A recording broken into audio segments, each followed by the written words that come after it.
قريت لحضرتك تصريح بتقول فيه ان حضرتك غلست على مراتك في اول قعده، وبعدين طلبت ايديها للجواز، وبعدين قريت تصريح تاني بيقول ان حضرتك اتجوزت عندك تقريبا 36 سنه 36 وما كنتش عايز 37 سنه. تتجوز اصلا. مش ما فكرتش في الحكايه دي، وما كانتش بتيجي في دماغي يعني. انا عايش الحياه ومفيش حاجه حكماني، وبتحرك براحتي وعايش حياتي براحتي وبتاع. غلست على مراتي في اول قعده، وهي اتضايقت من الغلاسه بتاعتي. فخلاص تمام، انت براحتك وانا اسف.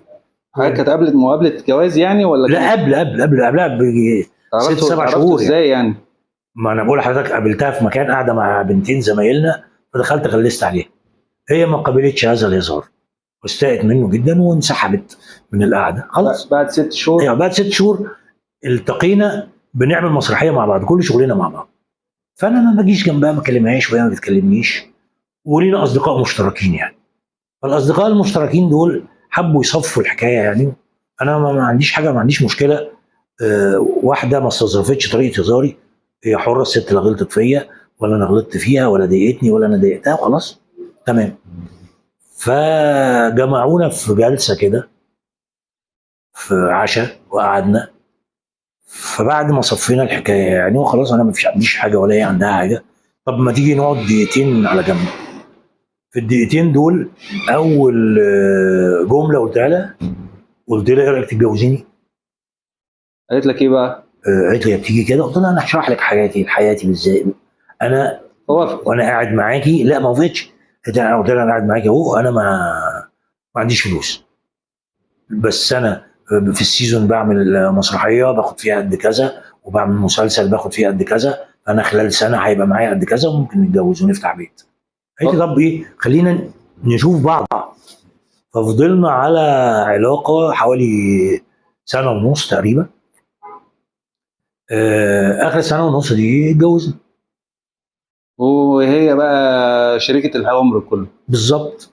ربنا يخليها لك. والى ان ربنا يفتكرنا برحمته يعني. ربنا يطول في عمرك يا ربنا استاذ. يخليك يا رب. وقلت بعد جواز آية، ربنا يخليها لك يعني، هي وبسنت، وكتبت الحمد لله ان انا يعني ايه شفت اليوم اللي انا فيه كأب بأدي رسالتي او خلصت رسالتي يعني. حضرتك خلصت رسالتك فعلا كده؟ لا، اكتشفت ان انا ما خلصتش حاجه. اكتشفت ان انا لسه عندي رساله طويله، انا مكمل الى ان تنتهي الحياه. يعني اكتشفت ان الاب بيفضل مكمل، او الام يفضلوا مكملين طول ما فيهم نفس داخل او خارج. هم مهمومين باولادهم، وبعد كده مهمومين باولاد ولادهم، ومهمومين بحياتهم، بعلاقتهم الزوجيه، وبعلاقتهم الاسريه، وبعلاقتهم في شغلهم. انت مهموم طول الوقت بمشاكلهم حتى بعد ما جوزتهم. حضرتك كنت مفكر ان انت خلصت، فلقيت نفسي بالظبط. ان انا بدأت. لا خالص، ده انا بدات مرحله تانية، مرحله اصعب من الاولانيه. الاولانيه دي انت كنت بتحط بيزس، حاجات مفيش حد بيشاركك فيها. انما بعد كده لا، ده انت بتشوف مشاكل بنتك، وفي زوج بيتدخل في المشاكل دي، وله راي، وله في بتتدخل في حما احفادك. صعب ولا؟ لا خالص خالص، لا خالص.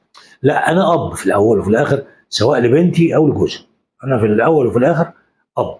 وانا دايما لما كانوا يقولوا لي: ايه انت ما نفسكش تخلف ولد؟ اقول لهم: لا، انا هخلف بنات وهم يجيبوا لي ولاد، يجيبوا لي ابناء، يبقى كل واحده تجيب لي. وحسيت ان راجل جواز يبقى ابني، بناتك عوضوك عن الفكره دي؟ ولاد متربيين ومؤدبين وجدعان. كان مهم عندي قوي انهم يبقوا جدعان وولاد اصل قوي. يعني كان مهم جدا ان جوز بنتي يبقى جدع وابن اصل، لان ابن الاصل ده عمله صعب. صح، صعب في الوقت ده ان طبعا. ربنا يبارك لك فيهم ربنا ويخليهم. يخليك يا رب.